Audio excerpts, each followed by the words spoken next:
तो इस लेक्चर में लाइट के वेव कैरेक्टर से रिलेटेड एक और फिनोमेना यहाँ पर ले रहे हैं। इससे पहले हमने जो फिनोमेना लिया है वो था interference of light, that is explained by wave character of light. इसके बाद में लाइट से रिलेटेड एक दूसरा फिनोमेना है जिसको हम बोलते हैं डिफ्रैक्शन। तो डिफ्रैक्शन क्या होता है इसको पहले समझ लेते हैं।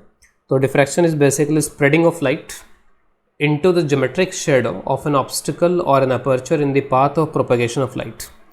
जनरली हमारा मानना होता है जब हम ज्योमेट्रिकल ऑप्टिक्स पढ़ते हैं तो, और बचपन में भी जब हम फिजिक्स पढ़ते हैं बहुत बार, तो हमें ये बताया जाता है कि जो लाइट होती है वो स्ट्रेट लाइन में ट्रैवल करती है और उसके सामने जो कुछ भी आता है फिर उसके रास्ते में तो उसकी वो शैडो बना देती है। आगे जो भी सरफेस उस पर मिलती है तो उस सरफेस पर उसकी शैडो बन जाती है। जैसे अगर मैं यहाँ पर इसकी बात करूँ, यहाँ पर सपोज़ यहाँ पे कोई ये एक ऑब्स्टिकल रखा हुआ है जिसका कॉर्नर यहाँ पर है, शार्प कॉर्नर टाइप का है। यहाँ पर इसका जो एज है वो एक शार्प कॉर्नर की तरह है। यहाँ पर अगर इसका 3D व्यू अगर आप यहाँ पे लोगे तो 3D व्यू में it will be something like this, कुछ इस तरीके से यहाँ पर इसका 3D व्यू होगा। तो एक कॉर्नर टाइप का यहाँ पर है, this is a corner kind of thing यहाँ पर, जिसको यहाँ पे 2D व्यू में यहाँ पर दिखाया गया है। तो सपोज़ यहाँ से लाइट जा रही है, ठीक है, तो लाइट यहाँ से जा रही है तो ऑब्वियस है कि यहाँ पे जो ऑब्स्टिकल है, इस ओपेक ऑब्स्टिकल की वजह से यहाँ पर तो लाइट जो यहाँ पर आएगी वो यहीं पे रुक जाएगी। तो इधर आने वाली जो लाइट है वो लाइट फर्दर आगे मूव नहीं कर पाएगी, यहाँ पर आएगी और उसके वजह से शैडो बनेगी। तो हम एक्सपेक्ट यहाँ पे ये करेंगे, अगर हम यहाँ पे लाइट का रेक्टिलिनियर प्रोपेगेशन या स्ट्रेट लाइन मूवमेंट अगर हम अज्यूम करें तो उस केस में हम ये बोलेंगे कि यहाँ जस्ट इसके सामने यहाँ पर लाइट रहेगी और इस पॉइंट के जस्ट नीचे जाते ही यहाँ पे लाइट नहीं मिलेगी। तो किसी भी तरीके की लाइट यहाँ पे नहीं मिलेगी, यहाँ पे कंप्लीट डार्कनेस होगी। ज्योमेट्रिक शैडो हम बोलते हैं इसको, geometrically this is the shadow.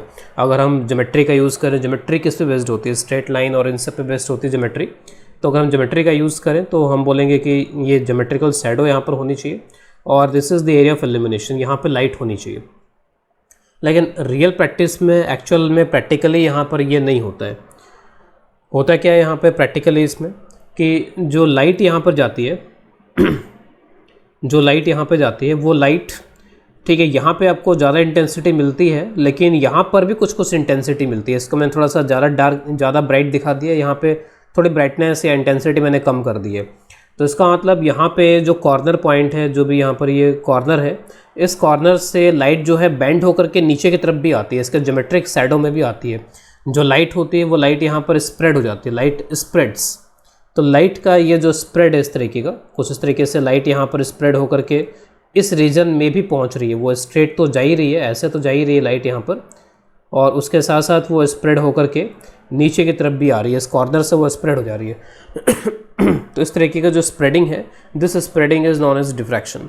अगर मैं ऊपर से एक और इसी तरीके का एक यहाँ पे ला करके रख दूँ तो एक स्लिट टाइप का यहाँ पर स्ट्रक्चर बन जाएगा यहाँ पर इसमें, और एक इसको हम ओपनिंग बोल सकते हैं, स्लिट बोल सकते हैं। तो अगर इसके विड्थ अगर यहाँ पे कंपेरेबल हो लैम्डा के, अगर ये ओपनिंग का साइज़ काफ़ी नैरो हो, बहुत ही अगर नैरो हो, जैसे अगर हम दो ब्लेड्स को बहुत ही नज़दीक रख दें कुछ उस तरीके का, तो अगर ऐसा होगा तो अब यहाँ पर आपको स्प्रेडिंग जो है बहुत सिग्निफिकेंट दिखाई देगी। और एक इंटरफेरेंस पैटर्न भी यहाँ पर, जिस तरीके से हमें इंटरफेरेंस पैटर्न मिलता था YDSC वगैरह में, उसी तरीके का एक पैटर्न यहाँ पर हमें मिलेगा, जहाँ पर कंटिन्यूसली ब्राइट डार्क स्पॉट्स हमें यहाँ पर मिलेंगे। तो लाइट की जो इस तरीके की यहाँ पर स्प्रेडिंग हो रही है, अदरवाइज़ तो ज्योमेट्रिकल ऑप्टिक्स तो क्या बोलती है कि बस इधर लाइट जानी चाहिए और ऐसे लाइट जानी चाहिए और इसी रीजन में लाइट रहनी चाहिए। लेकिन लाइट, ये जो ज्योमेट्रिकल शैडो वाला रीजन है, ऊपर नीचे हर जगह पे लाइट जो है स्प्रेड हो रही है। यहाँ पे इंटेंसिटी ज़रूर थोड़ी कम रहेगी यहाँ पर इसमें, लेकिन लाइट यहाँ पर स्प्रेड होती है। तो इस तरीके से लाइट का जो स्प्रेड होना है दैट इज़ कॉल्ड डिफ्रैक्शन।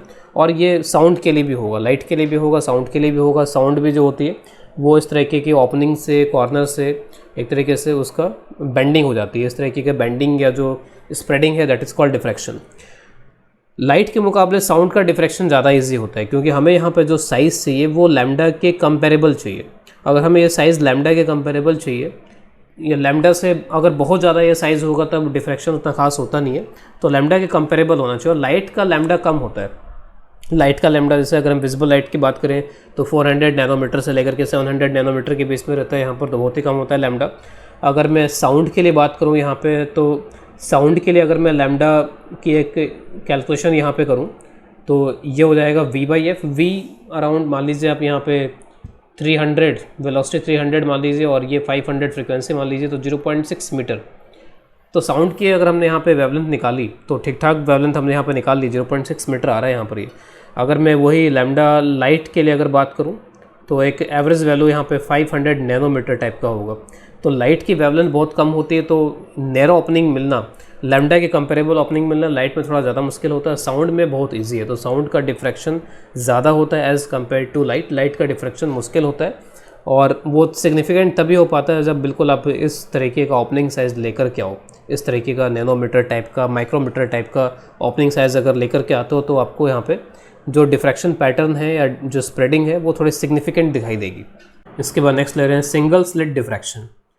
तो अगेन यहाँ पर हम ज्योमेट्रिकल ऑप्टिक्स के हिसाब से आउटकम अगर हम यहाँ पर देखें, सपोज को यहाँ पर शीट है ये, और शीट में यहाँ पर ए विड्थ की एक स्लिट या ओपनिंग यहाँ पे क्रिएट की गई है और लाइट यहाँ से आ रही है। तो जो लाइट यहाँ से आ रही है वो स्लिट से निकलेगी और निकलने के बाद में अगर हम ज्योमेट्रिकल ऑप्टिक्स का यूज़ करेंगे, स्ट्रेट लाइन प्रोपगेशन का यूज़ करेंगे, रेक्टिलिनियर प्रोपगेशन बोलेंगे, तो हम ये एक्सपेक्ट करेंगे कि जो ये साइज़ है इस साइज़ के बराबर यहाँ पर स्पॉट दिखाई देना चाहिए, बाकी हर जगह पे हमें यहाँ पे डार्क दिखाई देना चाहिए। लेकिन रियली में ऐसा नहीं होता और ये जो विड्थ का साइज़ है वो काफ़ी कम होगा, नैरो ओपनिंग होगी यहाँ पे, तभी हम इसके बात कर पाएंगे आगे। तो रियली में जो यहाँ पर होता है वो ये कि जो लाइट यहाँ से निकलती है, यहाँ से निकलने के बाद में स्प्रेड कर जाती है, स्प्रेड हो जाती है यहाँ पर ऐसे, और जस्ट सामने तो हमें यहाँ पर स्पॉट दिखाई देगा ही, लेकिन उसके ऊपर और नीचे भी यहाँ पर हमें इस तरीके के स्पॉट्स दिखाई देंगे। और इसमें ये दिखाया गया है कि यहाँ पर थोड़ा ज़्यादा इंटेंसिटी मिलती है हमको। ऊपर ये जो ब्राइट स्पॉट्स मिल रहे हैं, ब्राइट डार्क इस तरीके से मिल रहा है। जो ब्राइट स्पॉट्स मिल रहे हैं आप देखो कि इसके कंपैरिजन में इसके विड्थ भी ज़्यादा है, एक तो इसके विड्थ भी ज़्यादा है, ऊपर जा रहे हैं तो विड्थ यहाँ पर कम है एक तो, और जो ब्राइटनेस है, जो इंटेंसिटी है, वो इंटेंसिटी भी यहाँ पर इन ब्राइट स्पॉट्स की यहाँ पर कम हो गई है। लेकिन फिर भी एक पैटर्न जैसा तो हमें यहाँ पर दिख रहा है, तो एक पैटर्न हमें यहाँ पर दिखाई देता है। तो ज्योमेट्रिकल ऑप्टिक्स फिर इसको एक्सप्लेन करने में फेल हो रही है, क्योंकि ज्योमेट्रिकल ऑप्टिक्स के अकॉर्डिंग तो यही होना चाहिए था, लेकिन यहाँ पर हमें जो पैटर्न मिल रहा है वो कुछ इस तरीके का मिल रहा है यहाँ पर। अगर ये जो साइज़ है वो साइज़ काफ़ी नैरो है। सिंगल स्लिट डिफ्रैक्शन में हमें यहाँ पे दो टाइप के डिफ्रैक्शन पढ़ने हैं। एक को हम बोलते हैं फ्रेनेल डिफ्रैक्शन और एक को बोलते हैं फ्रॉनहोफर डिफ्रैक्शन। फ्रेनेल डिफ्रैक्शन में distance between slit and screen is small. तो ये जो स्लिट प्लेन है यहाँ पर और जो स्क्रीन है, इसके बीच का डिस्टेंस उसमें स्मॉल रखा जाता है, फाइनाइट डिस्टेंस रखा जाता है। फ्रॉनहोफर डिफ्रैक्शन में बस फ़र्क ये होता है कि जो डिस्टेंस होता है वो डिस्टेंस काफ़ी ज़्यादा होता है, तो डिस्टेंस इज़ वेरी लार्ज। और इसका फ़ायदा ये होता है कि जो वेव फ्रंट्स, क्योंकि हमने हाइगन थ्योरी वैसा पढ़ रखा है, तो जितने भी बीच में ये पॉइंट्स हैं वो सभी सेकेंडरी सोर्स की तरह बिहेव करते हैं, वहाँ से सेकेंडरी वेवलेट्स निकलते हैं। और अगर ये डिस्टेंस ज़्यादा है तो उस केस में यहाँ तक पहुँचते पहुँचते हम उनको मान सकते हैं स्क्रीन तक पहुँचते पहुँचते वो प्लेन वेव फ्रंट में कन्वर्ट हो गए हैं। तो in this case plane wave fronts at screen can be assumed. तो उससे हम अपनी जो कैलकुलेशंस हैं वो थोड़ी सिंप्लीफाई हो जाती हैं। तो प्लेन वेव फ्रंट्स अज्यूम कर पाएंगे अगर फ्रॉनहोफर डिफ्रैक्शन है। इस केस में ऐसा यहाँ पर नहीं हो पाएगा, और जो वेव फ्रंट्स हैं उन वेव फ्रंट्स का कर्वेचर हमें लेना पड़ेगा। यहाँ पे वेव फ्रंट्स का कर्वेचर नहीं होगा एक तरीके से, अगर वो प्लेन वेव फ्रंट हो जाते हैं। तो हमारे सिलेबस में हमें जो पढ़ना है वो है फ्रॉनहोफर डिफ्रैक्शन, तो हम लोग इसी के डिटेल में यहाँ पर आगे बात करेंगे फ्रॉनहोफर डिफ्रैक्शन के लिए। इसके बाद नेक्स्ट आगे यहाँ पर ले रहे हैं फ्रॉनहोफर सिंगल स्लिट डिफ्रैक्शन। तो सिंगल स्लिट का मतलब एक ही स्लिट है यहाँ पे, और यहाँ पर जो लाइट आ रही है, पैरेलल बीम जो आ रहा है, वो पैरेलल बीम भी कैसे क्रिएट किया गया होगा, कहीं ना कहीं सोर्स रखा गया होगा, और उस सोर्स को भी, जो सोर्स यहाँ पर होगा, उस सोर्स को भी इस स्लिट से काफ़ी डिस्टेंस पर रखा गया होगा, जिससे कि ये करीब करीब एक पैरेलल बीम यहाँ पर जनरेट हो गया। तो पैरेलल बीम जो यहाँ पर आ रहा है, यहाँ पर आने के बाद में वो स्प्रेड हो जाएगा डिफरेंट डायरेक्शंस में, ठीक है, हर एक डायरेक्शन में वो स्प्रेड होगा। यहाँ पर डायग्राम में मैंने बस एक पॉइंट P को लिया हुआ है, जो कि यहाँ जो इसका सेंटर पॉइंट है स्लिट का, वहाँ से ये एंगल थीटा बना रहा है। तो उस डायरेक्शन में जाते हुए रेज मैंने दिखाई, अदरवाइज़ अगर मेरे को इस पॉइंट पे दिखाना होता तो फिर मैं यहाँ से निकलने वाली रेज को यहाँ पर इस तरीके से दिखा देता है इसमें। तो और सिर्फ यहाँ पे दो ही रेज दिखाई गई, अदरवाइज़ यहाँ पे बीच में ये जो पॉइंट्स आते जाएंगे, उन पॉइंट्स को भी आप सोर्स की तरह बोल सकते हो कि ये भी एक सोर्स की तरह बिहेव कर रहे होंगे, सेकेंडरी सोर्स की तरह बिहेव कर रहे होंगे, और वहाँ से सेकेंडरी वेवलेट्स निकल रही होंगी।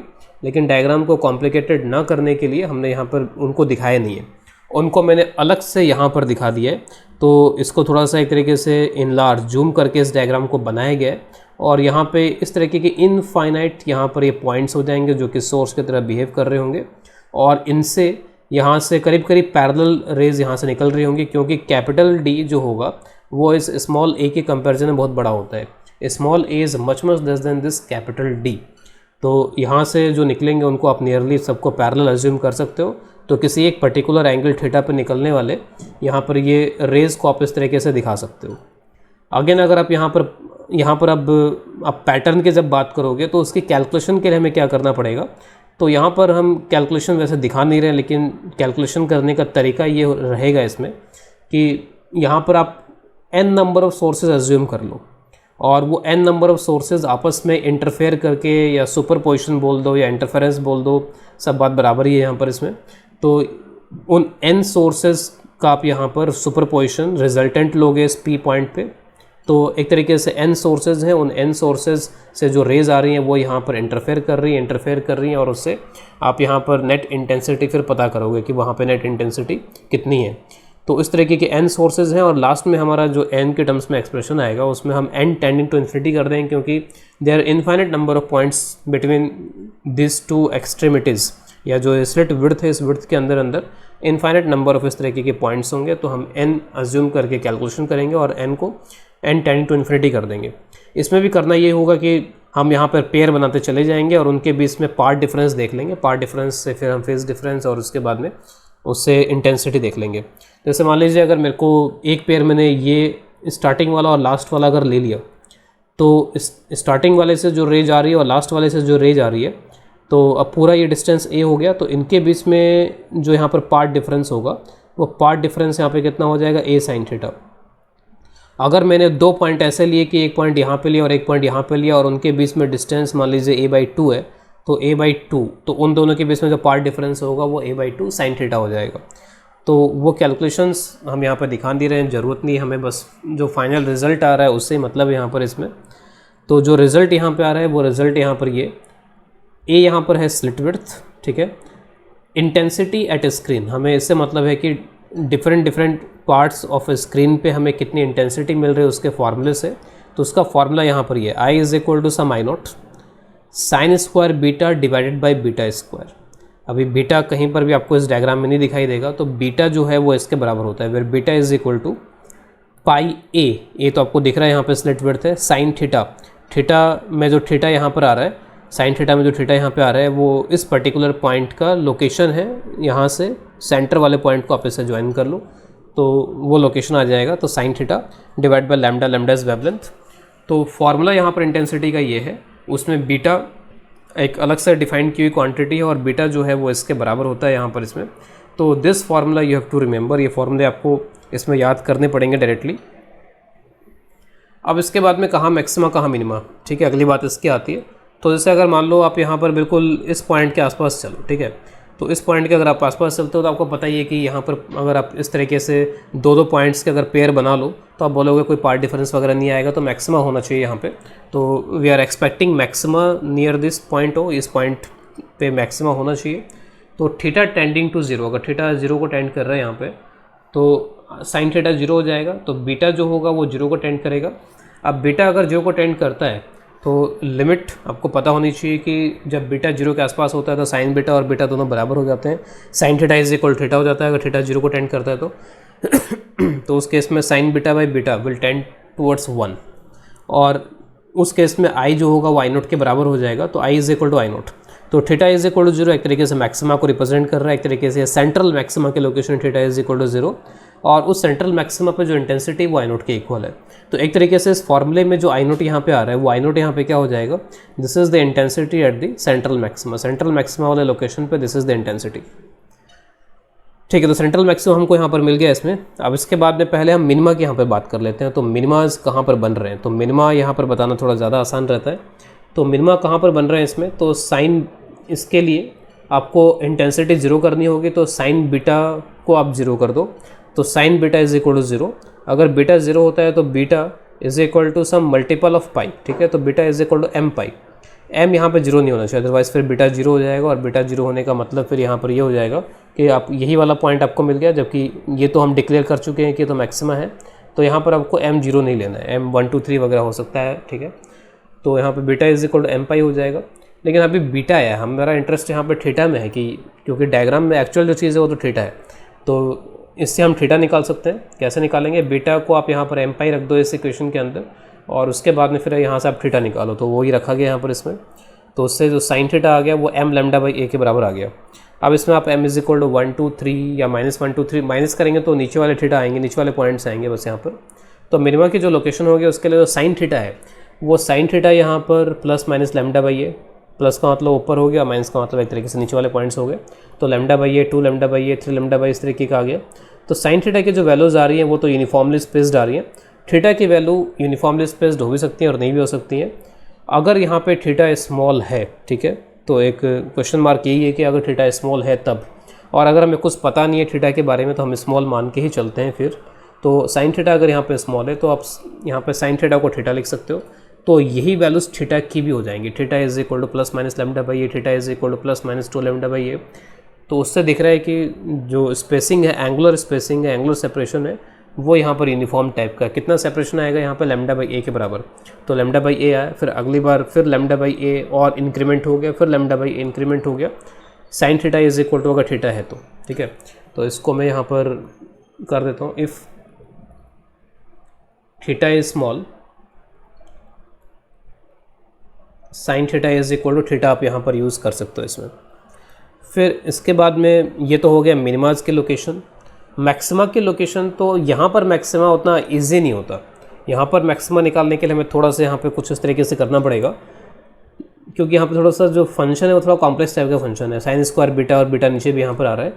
तो यहाँ पर ऐसा करेंगे कि इसको डिफ्रेंशिएट कर देंगे। तो इसको जब डिफ्रेंशिएट करेंगे, वैसे हमें करने की ज़रूरत नहीं, हम जो रिजल्ट हैं बस उसी को थोड़ा सा याद कर लेंगे। तो D I upon D beta इसको जरूर किया, तो उससे इस तरीके का रिलेशन आता है 10 beta is equal to beta. तो बीटा ऐसा होना चाहिए जिसके लिए 10 beta is equal to beta हो। ऑब्वियसली कि इस इक्वेशन को हम डायरेक्टली खुद से सॉल्व नहीं कर सकते हैं, तो using calculators we can solve. तो बीटा की जो वैल्यूज़ आती हैं, बहुत सारी वैल्यूज़ आएंगी। तो एक वैल्यू आएगी 1.43 पाई, ठीक है, 2.46 पाई। अब देखिए यहाँ पे जो बीटा की वैल्यू आ रही थी वो पाई, 2 पाई, 3 पाई इस तरीके की आ रही थी। पाई के बाद 2 पाई, फिर 3 पाई, इस तरीके से। अब बीटा की जो वैल्यूज़ आप यहाँ से निकाल रहे हो वो 1.43 पाई, 2.46 पाई।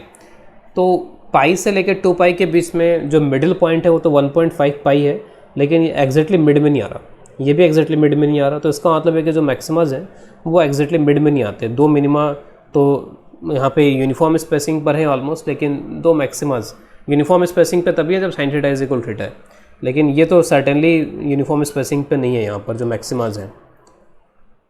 तो बीटा आ गया, बीटा से आप यहाँ पर वापस से साइन थीटा वगैरह पता कर सकते हैं कि साइन थीटा वगैरह यहाँ पर क्या आएंगे इसमें। तो बीटा को आप यहाँ पर रख करके इस तरह की जो इक्वेशन है उसमें बीटा को रख दो। बीटा को रखने के बाद में फिर आप साइन थीटा निकाल सकते हो, और sine theta is equal to, अगर थीटा हो जाता है, थीटा स्मॉल है, तो फिर थीटा इज इक्वल टू 1.43, 2.46 तरीके का आ जाएगा। इन डेटाज़ को याद करने की ज़रूरत नहीं है, ये जस्ट केवल इन्फॉर्मेशन के तौर पे कि कुछ इस तरीके की वैल्यूज़ आती हैं और अगर कैलकुलेट करना पड़ेगा तो ऐसे करेंगे। तो यहाँ पे जो ऑब्जर्वेशन दिख रहा है वो ये कि मैक्सिमाज आर नॉट एग्जैक्टली बिटवीन 2 मिनिमाज, ठीक है। मैक्सिमाज जो हैं वो 2 मिनिमाज के एग्जैक्टली बीचों बीच नहीं आ रहे हैं, लेकिन कई बार आपको ऐसे ऑप्शंस दे दिए जाते हैं जहाँ पर आपको मजबूरी में इसको बीचों बीच लेना पड़ जाता है। तो आप ये बोल सकते हो कि ठीक है, sine theta is nearly equal to, तो हर एक लैम्डा बाई ए, जो m लैम्डा बाई ए है, sine theta is equal to m lambda by A, ये तो मिनिमा की लोकेशन है। अब इसमें आप यहाँ पर हाफ हाफ ऐड कर दो, m प्लस हाफ कर दो, तो m plus half lambda by A. तो आपने बिल्कुल बीचों बीच कर दिया यहाँ पर इस तरीके से मैक्सिमास को। ये नियरली इक्वल है क्योंकि 1.5 नहीं आ रहा, 1.5 की जगह पे 1.43 आ रहा है। 2 से 3 के बीच में 2.5 नहीं आ रहा, 2.46 आ रहा है। तो एग्जैक्टली नहीं है, लेकिन करीब करीब अगर कभी करना पड़ जाए तो आप बोल दोगे ठीक है, क्योंकि बुक्स में भी कई बार इस तरीके से आपको लिखा मिल जाएगा कि जो मैक्सिमा की लोकेशन है वो 2 मिनिमा के बीचों बीच ले लो आप। तो यहाँ पर हम नियरली इक्वल का साइन लेकर के इसको लिख सकते हैं। तो जो हमारे अभी रिजल्ट्स आए थे उन्हीं रिजल्ट्स को यहाँ पर दिखाया जा रहा है कि ये ओपनिंग है, यहाँ पर लाइट आ रही है, तो ये जो ओ पॉइंट है ये हमारा सेंट्रल मैक्सिमा है। जो इंटेंसिटी है उस इंटेंसिटी का एक प्लॉट यहाँ पर बनाया गया है, और जो आपका यहाँ पर सेंट्रल मैक्सिमा है वहाँ पर आपको इंटेंसिटी कितनी मिल रही है। तो ग्राफ कुछ इस तरीके से बनाया गया है कि यहाँ से ये मैक्सिमा एक तरीके से आ रहा है, मैक्सिमम आ रहा है यहाँ पर, तो दिस इज़ मैक्सिमा, और इस मैक्सिमा पे जो इंटेंसिटी वाई नॉट है। उसके बाद में आप देखो कि आगे बढ़ते जा रहे हैं तो ग्राफ फिर यहाँ के बाद में ग्राफ जो है ड्रॉप करता गया, और यहाँ पे ये 0 हो गई इंटेंसिटी। तो 0 हो गया तो ये मिनिमा हो गया। यहाँ पर m is equal to 1, theta is equal to यहाँ पे क्या हो जाएगा लैम्डा बाई ए। थीटा हम तभी लिखेंगे जब थीटा यहाँ पर स्मॉल हो, अदरवाइज हम यहाँ पर साइन थीटा लिखेंगे। फिर उसके बाद में यहाँ पर वापस से इंटेंसिटी बढ़नी शुरू हुई। लेकिन अब आप यहाँ पर ये देखो कि जो इंटेंसिटी है वो इंटेंसिटी अब इसके बराबर नहीं है। अदरवाइज हमने यंग्स डबल स्लिट एक्सपेरिमेंट में क्या देखा था कि जहाँ पर ही मैक्सिमम बनेगा वहाँ पर इंटेंसिटी जो है 4 I0 4 I0 4 I0 हर जगह पे होगी। अगर मैं यंग्स डबल स्लिट एक्सपेरिमेंट के लिए यही वाला ग्राफ अगर यहाँ पे ड्रॉ करता है यंग्स डबल स्लिट एक्सपेरिमेंट के लिए, तो ये जो सेम ग्राफ है वो ग्राफ यहाँ पर कुछ इस तरीके का हो जाता है इसमें। अगर मैं यंग्स डबल स्लिट एक्सपेरिमेंट की यहाँ पर बात करूँ,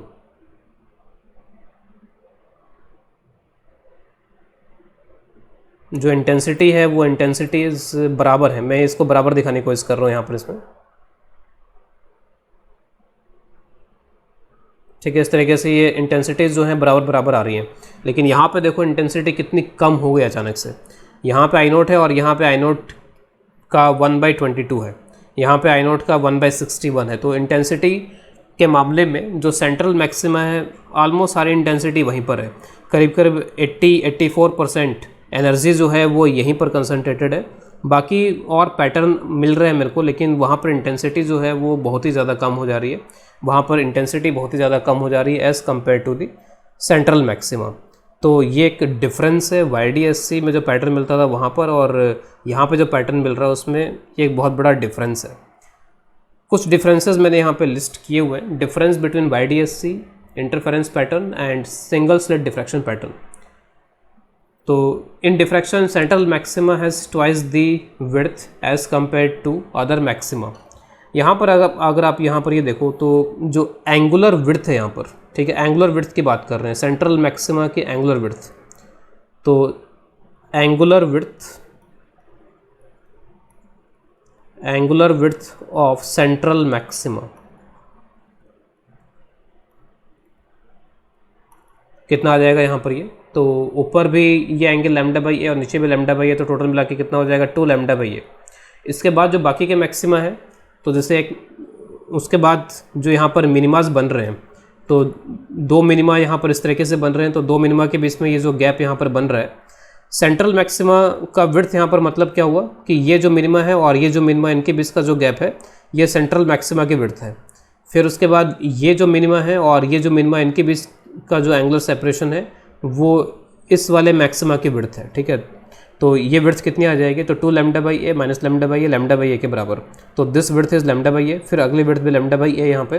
तो जो सेंट्रल मैक्सिमा है वो ऊपर भी लैम्डा बाई ए, नीचे भी लैम्डा बाई ए, टोटल मिलाकर के 2 लैम्डा बाई ए है। लेकिन आपको ध्यान होगा कि यहाँ पर हम फ्रिंज विड्थ, बीटा और एंगुलर विड्थ वगैरह निकालते थे यंग्स डबल स्लिट एक्सपेरिमेंट में, और वहाँ पर हर जगह पे बीटा और एंगुलर फ्रिंज विड्थ वगैरह सेम आती थी। वहाँ पर इसमें कोई अंतर नहीं होता था सेंट्रल पे और फर्स्ट पे और सेकंड पे, हर जगह वैसा का वैसे रहता था। लेकिन यहाँ पे इस तरीके का डिफरेंस देखने को मिल रहा है। फिर उसका नेक्स्ट पॉइंट यहाँ पर है कि interference pattern is obtained by superposition of 2 sources. Interference pattern में जो हमने कैलकुलेशन करी थी वो 2 सोर्स करके करी थी कि एक सोर्स, एक स्लिट पे एक सोर्स है, दूसरे स्लिट पे दूसरा सोर्स है, और उससे हमने किया था। लेकिन डिफ्रैक्शन का जो पैटर्न है वो ऑब्टेन किया जाता है using infinite sources in the slit. जैसे मैंने बताया कि यहाँ पर आप इनफाइनाइट नंबर ऑफ पॉइंट्स मानते हो और उससे फिर आप इस पैटर्न को ऑब्टेन करते हो। In interference intensity of bright fringes same. तो इंटरफेरेंस वाला जो पैटर्न था YDSC वाला, वहाँ पर हर जगह 4 I0 बोलते हो, लेकिन डिफ्रैक्शन में सेंट्रल पे ही मैक्सिमम होता है। Central fringe is much more bright than other fringes. तो जो भी फ्रिंजेस मैक्सिमम बाकी जो बन रहे हैं, बाकी तो आप देख लो कि इनकी हाइट कितनी कम दिखाई गई यहाँ पर इसमें। ये I0/22 है, I0/61 के आसपास है, ये I0 है यहाँ पर इसमें। तो बाकी की इंटेंसिटी बहुत ही कम है। लेकिन इंटरफेरेंस पैटर्न में ऐसा नहीं होता था। इंटरफेरेंस पैटर्न में हर जगह इंटेंसिटी आपको बराबर दिखाई देती थी। अगर आपको ये डिस्टेंस स्क्रीन पे अगर ये डिस्टेंस देखना है, लीनियर डिस्टेंस, तो ये लीनियर डिस्टेंस आप यहाँ पे किस तरीके से देख पाओगे। तो आपको अगर ये डिस्टेंस कैपिटल D दिया जा रहा है और अज्यूम करोगे थीटा यहाँ पे काफ़ी स्मॉल है, तो ये डिस्टेंस हो जाएगा theta into D, D theta के बराबर, और थीटा यहाँ पे लैम्डा बाई ए के बराबर। तो इस तरीके से आप लीनियर डिस्टेंस स्क्रीन के ऊपर मेजर कर सकते हो, ये d और ये थीटा का यूज़ करके। अगर थीटा स्मॉल नहीं है तो फिर आप d tan थीटा और इस तरीके से फिर करोगे। इसके बाद नेक्स्ट लेते हैं practical setup for Fraunhofer diffraction. तो फ्रॉनहोफर डिफ्रैक्शन में हमने ये कंडीशन रखी थी कि जो स्लिट है और जो स्क्रीन है इसके बीच में इनफाइनाइट डिस्टेंस यानी कि बहुत लार्ज डिस्टेंस होना चाहिए, तब जा कर के ये प्लेन वेव फ्रंट्स वहाँ पर पहुँचते हैं। और उसके साथ साथ यहाँ पर प्लेन वेव फ्रंट्स आते भी हैं। लेकिन अब क्योंकि लेबोरेटरी में और लिमिटेड स्पेस में हमें एक्सपेरिमेंट्स करने होते हैं, तो उसमें ये पॉसिबल नहीं हो पाता है कि हम बहुत ज़्यादा लार्ज डिस्टेंस मेंटेन करें और ये सब करें। तो यहाँ पर हम एक प्रैक्टिकल सेटअप इस तरीके का देख सकते हैं कि हमें अल्टीमेटली प्लेन वेव फ्रंट्स चाहिए। तो हम क्या करते हैं कि एक कॉन्वेक्स लेंस वगैरह यहाँ पे यूज़ कर लेते हैं और इसको किसी नज़दीक के डिस्टेंस पे रख लेते हैं, और ये जो सोर्स है इसके डिस्टेंस को इस लेंस से इसके फोकल लेंथ के बराबर कर देते हैं। तो अगर डिस्टेंस को फोकल लेंथ के बराबर कर देंगे, तो अगर ये डिस्टेंस फोकल लेंथ के बराबर है तो यहाँ से जो रेस पहुँचेंगी वो उसके बाद पैरेलल हो जाएंगी। तो हमें बहुत ज़्यादा डिस्टेंस पे सोर्स को रखने की ज़रूरत नहीं है, फाइनाइट या छोटे डिस्टेंस पर रख करके ये काम किया जा सकता है। फिर उसके बाद में किसी थीटा एंगल पे यहाँ से जो निकल रही है लाइट, अब बहुत दूर स्क्रीन रखने की ज़रूरत नहीं है। यहाँ पर हम क्या करेंगे कि एक अगेन यहाँ पर एक लेंस रख देंगे और उस लेंस के फोकल प्लेन में इस स्क्रीन को रख देंगे। हमने ज्योमेट्रिकल ऑप्टिक्स में पढ़ा हुआ है कि अगर कोई इस तरीके का ये लेंस होता है और इस पर अगर पैरेलल रेज आती हैं, जैसे अगर ये इसका ऑप्टिकल एक्सिस, सपोज यहाँ पर ये प्रिंसिपल एक्सिस है, अगर पैरेलल रेज आती हैं तो वो यहाँ पर फोकस हो जाती हैं इस तरीके से, फोकल लेंथ वाले डिस्टेंस पे फोकस हो जाती हैं। लेकिन अगर यहाँ पर ये अगर इस तरह से ऑप्टिकल एक्सिस के पैरेलल नहीं आती, किसी एंगल पे आती हैं, लेट्स से सपोज यहाँ पर ये किसी एंगल पे इस तरीके से आ रही हैं, rays are coming like this, कुछ इस तरीके से एंगल पे आ रही है यहाँ पर ये। तो अगर ये किसी इस तरीके के एंगल पे आती हैं तो इनकी जो इमेज बनती है वो इमेज फोकल प्लेन में बनती है। फोकल प्लेन एक ऐसा प्लेन होता है जो कि फोकस से पास होता है और उसके साथ साथ परपेंडिकुलर होता है प्रिंसिपल एक्सिस के।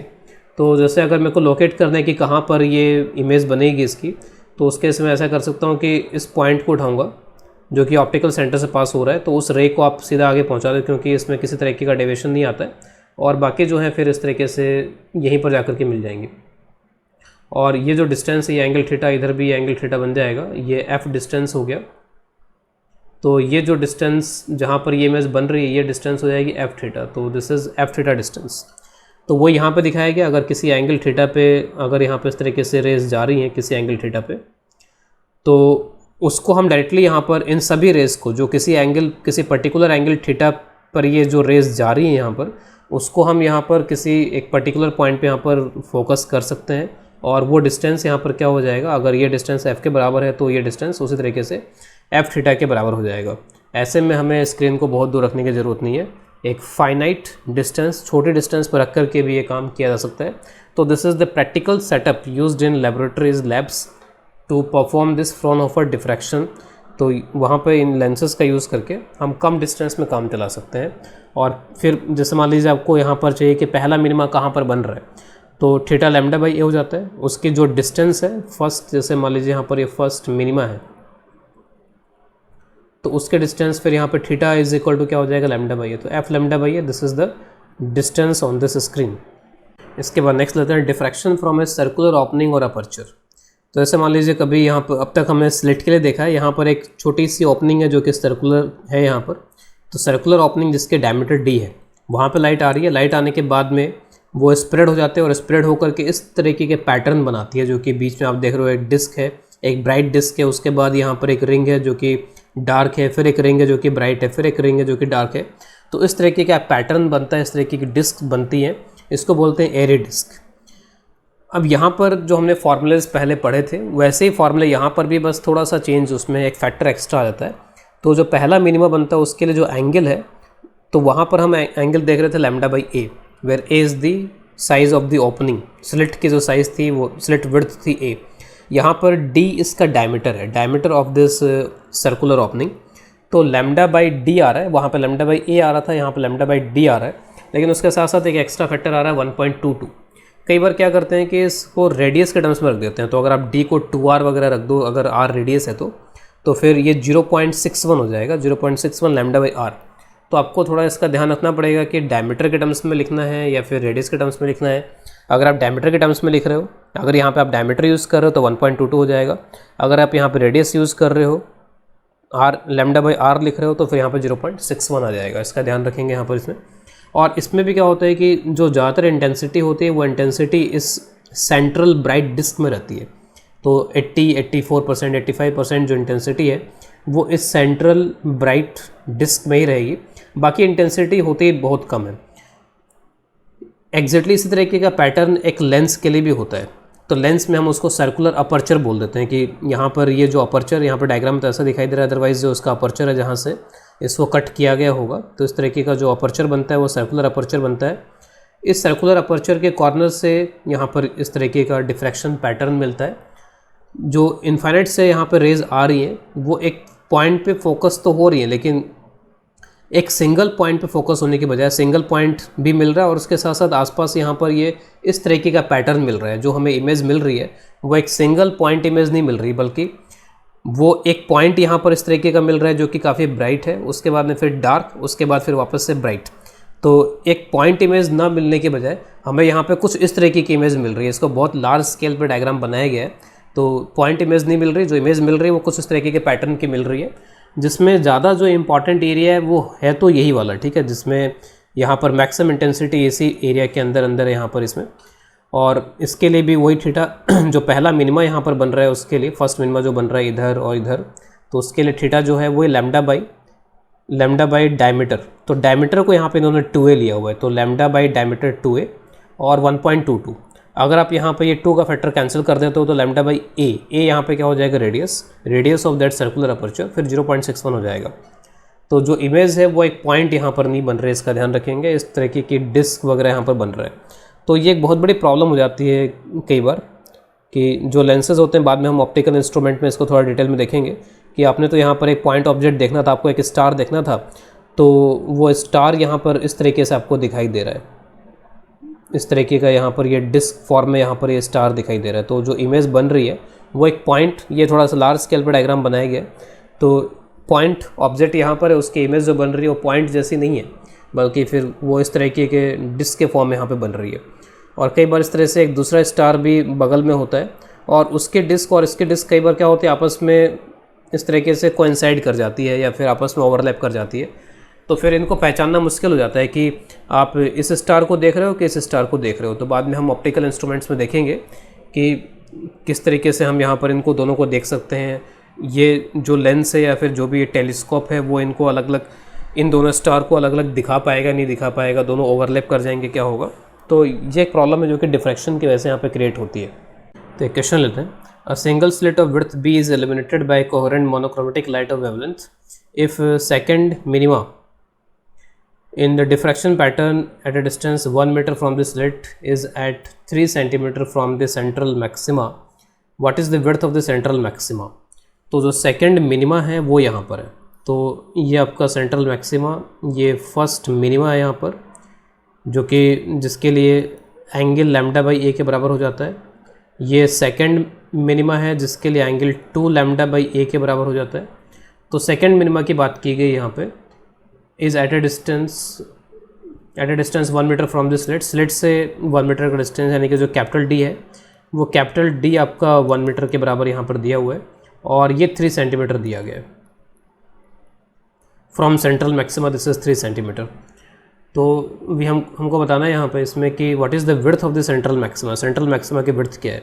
तो सेंट्रल मैक्सिमा की जो विड्थ होती है, एंगुलर विड्थ तो होती है 2 lambda by A, this is the angular width. और इसमें अगर आप यहाँ पे डी से मल्टीप्लाई करोगे तब जाके आएगा। और ये जो 3 सेंटीमीटर है, ये 3 सेंटीमीटर भी क्या हो जाएगा, यहाँ से यहाँ तक जो एंगुलर विड्थ है वो एंगुलर विड्थ तो यहाँ पे क्या हो जाएगा 2 लैम्डा बाई ए, ये तो एंगुलर विड्थ है। इस 2 लैम्डा बाई ए को आपको डी से मल्टीप्लाई करना पड़ेगा तब जाके 3 सेंटीमीटर आ पाएगा यहाँ पर इसमें। और सेंट्रल मैक्सिमा की विड्थ यही होती है 2 लैम्डा डी बाई ए। तो इसका मतलब दोनों को अगर मैं कंपेयर करूँ तो आंसर मेरे को मिल जाएगा 3 सेंटीमीटर के बराबर। तो आंसर इज सिंपली 3 सेंटीमीटर। इसके बाद नेक्स्ट टॉपिक ले रहे हैं फ्रेनेल डिस्टेंस। तो Fresnel distance, it is the minimum distance beyond which spreading और divergence of the beam of certain width become significant. तो डाइवर्जेंस का मतलब है डिफ्रैक्शन। तो जो हमारा डिफ्रैक्शन है वो डिफ्रैक्शन कितनी डिस्टेंस के बाद में सिग्निफिकेंट होता है, कम से कम कितने डिस्टेंस के बाद में, that is known as Fresnel distance. तो एक डायग्राम के थ्रू इसको समझते हैं। तो सपोज़ यहाँ पे लाइट आ रही है, लाइट यहाँ पर स्लिट विड्थ ए है सपोज़, उससे लाइट यहाँ पे निकल रही है। तो अगर किसी तरीके का डिफ्रैक्शन नहीं होता फिर तो लाइट सीधी निकल जाती और इस विड्थ ए के अंदर फैल जाती, लेकिन वो इस तरीके से स्प्रेड भी होती है, ठीक है। वो यहाँ से डिफ्रैक्ट होती है, बैंड होती है और इस तरीके से स्प्रेड कर जाती है। अब आप जितनी डिस्टेंस आगे चलते चले जाओ, जैसे मान लीजिए कि मैं यहाँ पर अगर कोई एक स्क्रीन रख दूँ मैं इसमें, तो इस स्क्रीन पे आपको जो यहाँ पे लाइट मिलेगी वो यहाँ तक मिलेगी, यहाँ से लेके यहाँ तक मिलेगी। और अगर मैं यहाँ से देखूँ तो यहाँ से इसमें स्प्रेड जो हो रहा है, ये तो ज्योमेट्रिकल रीजन है, इस ज्योमेट्रिकल रीजन के अंदर तो लाइट को होना ही चाहिए था, लेकिन इसके ऊपर ये पहुँच रही है, वो किसके वजह से पहुँच रही है? डिफ्रैक्शन की वजह से। तो इतना इसमें एक तरीके से स्प्रेड आ गया, मैं बोलूँगा कि यहाँ से इतना ऊपर स्प्रेड कर गया और यहाँ से इतना नीचे स्प्रेड कर गया। तो ये जो डिस्टेंसेज हैं वो स्प्रेडिंग की वजह से हैं। और आप जितना आगे चलते चले जाओ, आपको ये जो स्प्रेडिंग की डिस्टेंस है, ये डिस्टेंस उतनी ही ज़्यादा यहाँ पर मिलती चली जाएगी। तो जितना आप आगे जाओगे उतना ही ज़्यादा स्प्रेड जो है वो सिग्निफिकेंट होता जाएगा, स्प्रेड जो है वो लगातार यहाँ पर इंक्रीज़ होता जाएगा। तो अगर मैं किसी पर्टिकुलर डिस्टेंस, मान लीजिए लेट्स से कि ये मैंने डिस्टेंस ले लिया, इस डिस्टेंस को मैं यहाँ पे नाम देता हूँ z। तो सपोज़ मैं इस z डिस्टेंस पे मैं यहाँ पर इस स्प्रेड को कैलकुलेट करना चाहता हूँ। और जनरली जो हमारा थीटा होता है वो थीटा इस ऑर्डर का होता है। जस्ट ये ऑर्डर की कैलकुलेशन है, कोई बहुत एग्जैक्ट कैलकुलेशन नहीं है। तो theta is of the order of lambda by A. Lambda by A इस ऑर्डर का यहाँ पर थीटा होता है। और अगर आप थीटा को स्मॉल मान के चलते हो तो फिर उस केस में इस डिस्टेंस को आप यहाँ पर बोलोगे कि ये जो डिस्टेंस यहाँ पर आ रहा है जो कि स्प्रेड है, मैं डेल्टा बोल देता हूँ इस स्प्रेड को। तो ये जो डेल्टा है this is of the order of, theta को आप जेड से मल्टीप्लाई कर दो तो लैम्डा जेड बाई ए, ठीक है, इस ऑर्डर का होगा। तो जो हमारा यहाँ पर सिग्निफिकेंट ये कब होता है, स्प्रेड जो होता है वो सिग्निफिकेंट कब कहा जाता है, तो यहाँ पर इसके लिए लिख लेंगे स्प्रेड इज सिग्निफिकेंट, स्प्रेड यानी this delta is significant if it is of the order of slit width. अगर स्लिट विड्थ के ऑर्डर के बराबर ही एक तरीके से स्प्रेड होने लग जाए तो हम इसको सिग्निफिकेंट बोलते हैं। तो इसका मतलब है कि it should be of the order of A. तो lambda Z by A it should be of the order of A. और यहाँ से आप जो जेड निकालोगे वो जेड यहाँ पर ए स्क्वायर बाई लैम्डा आ जाएगा। इस जेड को यहाँ पे जेड एफ से यहाँ पर रिप्रेजेंट कर लेते हैं, क्योंकि कम से कम आपको इतना डिस्टेंस ट्रैवल करना पड़ेगा तब जा कर के ये जो स्प्रेड है वो स्प्रेड यहाँ पर ए के बराबर हो पाएगा। तो दिस जेड एफ जो कि मिनिमम डिस्टेंस होगा वो ए स्क्वायर बाय लैम्डा के इक्वल है। This is known as F से मैं यहाँ पर इसको बोल रहा हूँ फ्रेनल, तो this is known as Fresnel distance. तो this is the minimum distance जिसके बाद में आपका जो स्प्रेड है वो सिग्निफिकेंट होगा। अब लैम्डा जितना कम होगा ये डिस्टेंस उतना ही बढ़ता जाएगा, ठीक है। तो ये फ्रेनल डिस्टेंस कम से कम हो, अगर हम चाहते हैं कि डिफ्रैक्शन अच्छा हो तो ये कम से कम होना चाहिए यहाँ पर ये फ्रेनल डिस्टेंस। तो उसके लिए लैम्डा बढ़ाओगे तब जा कर के कम से कम डिस्टेंस में ज़्यादा स्प्रेडिंग होगी, ज़्यादा डिफ्रैक्शन होगा। तो लैम्डा जितना, आपको पता ही है कि लैम्डा जितना ज़्यादा होता है डिफ्रैक्शन उतना ही, लैम्डा जितना ज़्यादा होता है डिफ्रैक्शन उतनी आसानी से हो जाता है। तो इफ़ लैम्डा डिक्रीजेस और ए इंक्रीजेस, ठीक है, ये दोनों ही अपोजिट इफेक्ट है। इन दोनों इफेक्ट की वजह से डिफ्रैक्शन कम होता है। लैम्डा को आप डिक्रीज़ कर दो तो ओपनिंग साइज़ मिलना मुश्किल हो जाएगा, आप ओपनिंग साइज़ को बढ़ा दो तो फिर डिफ्रैक्शन वैसे ही कम हो जाएगा। तो लैम्डा को घटा दो या ए को बढ़ा दो तो उससे जेड बढ़ जाता है। तो इसका मतलब जो स्प्रेडिंग है वो सिग्निफिकेंट होती है बहुत ज़्यादा डिस्टेंस के बाद में अगर इस तरीके का होगा। तो सपोज़ लैम्डा बहुत ही कम है, लैम्डा टेंडिंग टू 0, तो जो आपका फ्रेनल डिस्टेंस है फिर वो इन्फिनिटी हो जाएगा। तो कई बार हम ऐसे बोलते हैं कि लैम्डा अगर बहुत ही कम होता है तो आप यहाँ पर ज्योमेट्रिकल ऑप्टिक्स को ज़्यादा डोमिनेंट अज्यूम करो।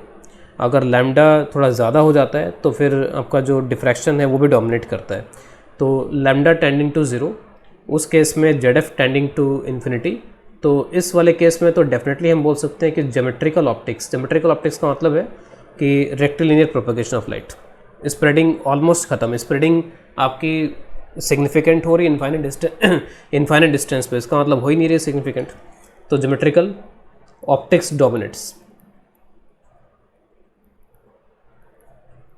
तो अगर आप ये इस तरीके का मेंटेन करते हो कि लैम्डा कम है ए ज़्यादा है, फ्रेनल डिस्टेंस बढ़ गया, या फिर बिल्कुल ही इसमें बिल्कुल एंड पे चले गए कि लैम्डा टेंडिंग टू 0 तो Z F tending to infinity, तो इन केसेस में ज्योमेट्रिकल ऑप्टिक्स हमारे डोमिनेट कर जाती है, फिर स्प्रेडिंग जो होती है वो इनसिग्निफिकेंट हो जाती है। इसके बाद नेक्स्ट टॉपिक ले रहे हैं एक्सरे डिफ्रैक्शन, ब्रेग्स लॉ के नाम से भी जानते हैं इसको। तो एक्सरे डिफ्रैक्शन का यूज़ होता है क्रिस्टल के स्ट्रक्चर को जानने के लिए किया जाता है। तो diffraction of X rays by crystals is important tool to study structure of crystals। तो जैसे यहाँ पर सैम्पल के लिए एक NaCl का क्रिस्टल यहाँ पर दिखाया गया है जिसमें एटम्स किस तरीके से हैं वो यहाँ पर दिखाए गए और इस तरीके के यहाँ पर ये प्लेन्स बन रहे हैं। तो इस तरीके के एक तरीके से प्लेन टाइप में यहाँ पर स्ट्रक्चर रहता है इसका, और इस पर जब ये कोई बीम आती है, लाइट आती है, एक्सरे इंसिडेंट कराई जाती है, तो वो ऐसा लगता है कि वो इन प्लेन से रिफ्लेक्ट हो रही है। एक्चुअल में तो वो एटम से होती है, लेकिन ऐसा लगता है कि इस प्लेन से रिफ्लेक्ट हो गई। तो जस्ट यहाँ पर ऊपर वाले प्लेन से इस एटम से रिफ्लेक्ट होते हुए दिखाया गया, नीचे वाले प्लेन से इस एटम से रिफ्लेक्ट होते हुए यहाँ पर इसको दिखाया गया इसमें, और इन दोनों से कुछ इंटरफेरेंस डिफ्रैक्शन के पैटर्न यहाँ पर बन रहे हैं। दोनों के बीच में जो पार्ट डिफरेंस है, तो पार्ट डिफरेंस यहाँ पर कितना हो जाएगा, तो जो ऊपर से रिफ्लेक्ट हुआ और जो नीचे से रिफ्लेक्ट हुआ, तो दोनों प्लेन्स के बीच का जो गैप है वो d के बराबर यहाँ पर लिया गया है, और जो लाइट है उसका इस प्लेन से एंगल थीटा है। जनरली हम नॉर्मल से एंगल लिया करते हैं, लेकिन यहाँ पर इस प्लेन से एंगल थीटा लिया हुआ है। तो प्लेन से अगर एंगल थीटा यहाँ पर, अगर ये एंगल थीटा यहाँ पर लिया गया है, ये एंगल थीटा लिया गया है, तो ये वाला एंगल 90 माइनस थीटा और फिर ये वाला एंगल हो जाएगा थीटा। तो ये डिफरेंस और ये डिफरेंस, तो ये डिफरेंस हो जाएगा d साइन थीटा, इधर भी ये डिफरेंस हो जाएगा d साइन थीटा। टोटल मिलाकर के जो पार्ट डिफरेंस आएगा that will be 2d sine theta, और मैक्सिमा के लिए 2d साइन थीटा जो होना चाहिए वो n लैम्डा के बराबर होना चाहिए। तो इसका यूज़ करके हम d वगैरह कैलकुलेट कर सकते हैं। जो इंटरप्लेनर स्पेसिंग है, दो प्लेन्स के बीच में जो स्पेसिंग है, वो इन एक्सपेरिमेंट्स का यूज़ करके कैलकुलेट की जा सकती है।